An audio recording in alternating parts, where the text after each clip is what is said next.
This is the Education Business Podcast for consultants and business owners providing services in schools.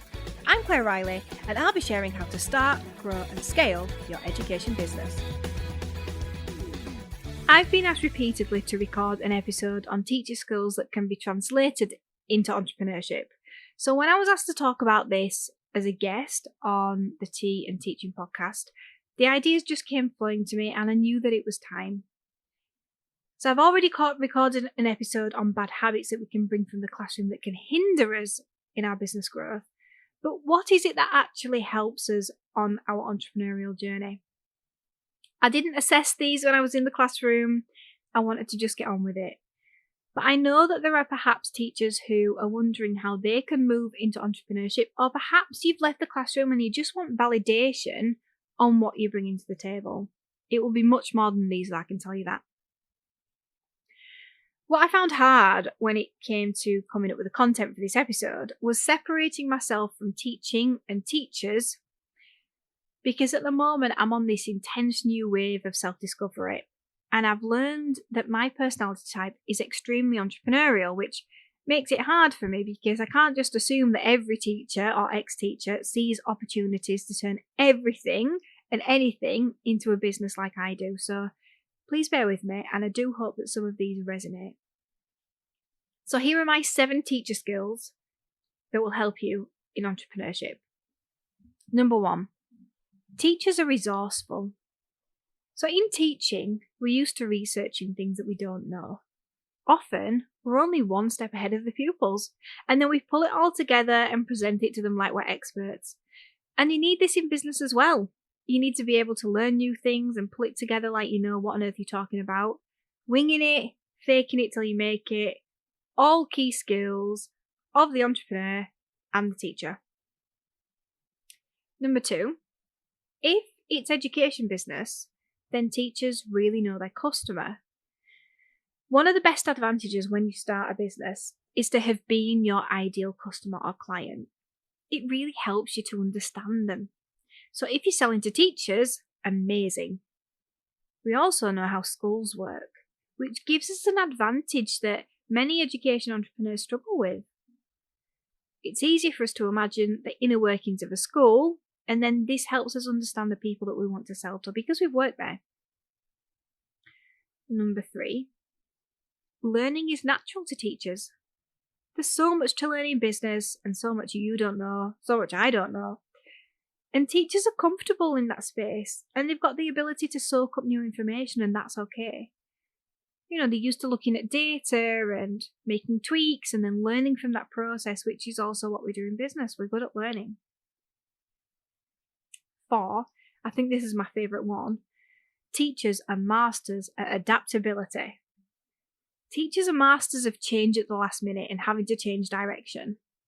It's snowing outside, so you can't do your PE lesson, so you come up with a creative way to engage the children. A teacher is off, so you wing teaching 2 classes at once. There's no work for a class that you're covering, so you make it up on the spot. You were supposed to have the laptops this lesson, but they've been double booked. So you have to make the lesson possible on paper with no prep time at all. You know what I'm talking about. We just wing it. We just make it possible. We adapt, we change, and we make the best of it. You know, having to change on the spot using what's available to you, both in terms of resources and information, is something that teachers are good at, and you need in entrepreneurship.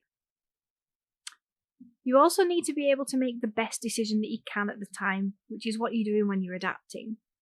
And you need this skill as an entrepreneur. At times it can feel pretty turbulent, but you just need to choose the best course of action based on the information that you have in front of you right there, right now. 5, teachers have worked with difficult customers.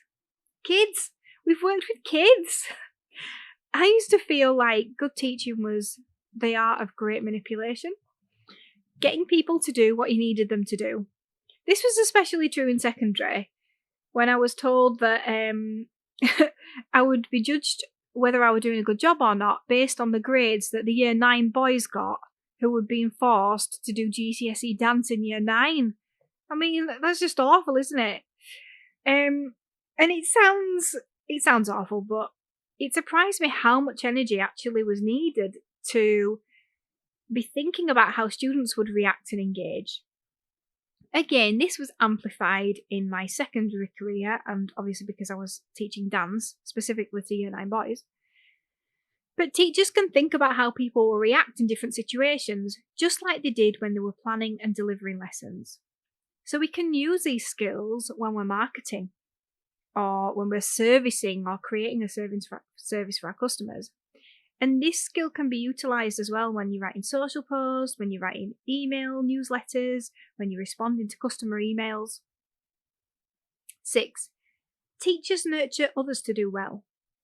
So we wanted the best for our students. We wanted to see them do well. It wasn't all about us. And maybe you don't see this as a skill in education business, especially when you think about competitors. Do you really want your competitors to do well? Well, you know what? I actually do, because it grows the market for all of us. It challenges me and my team to be better, and ultimately to provide an even better product and service for our customers. So being able to and wanting to nurture others is helpful for networking with other businesses in education as well, which in turn will help you. But it's especially helpful when the time comes for you to take on employees, being a nurturer. And 7, teachers are not afraid of hard work. So I wasn't sure whether I should add this one because it can also be a hindrance as well, and it can be very unhelpful in growing your business. But in all honesty, you're going to have to put the hours in at times. You can't be afraid of that. And this is to get you to a place where you don't have to put all the hours in all the time. It's kind of like when we were in school and we worked extra every holiday in the hope that we didn't need to do much planning the next year, but it never worked out that way because we changed year groups, we changed classes, or we just ended up doing something different because all the topics changed. Well, in business, you can actually make this happen if you set the intention and then you work towards it. And this is something that I really help education entrepreneurs with in Education Business Club, getting to the point where the hours really work for them, but they're still moving forward in the business. So reducing the number of hours that they work, like I have as well. So I work 20 to 26 hours a week generally, and not as much in school holidays. So if you've been a teacher before, you now know which skills to embrace in your business. Maybe you're thinking about starting out, or you wasn't sure what you were actually bringing to the table from teaching. Well, now you know. Thank you for listening to the Education Business Podcast. To get more information to grow your business, sign up at educationbusinessclub.co.uk.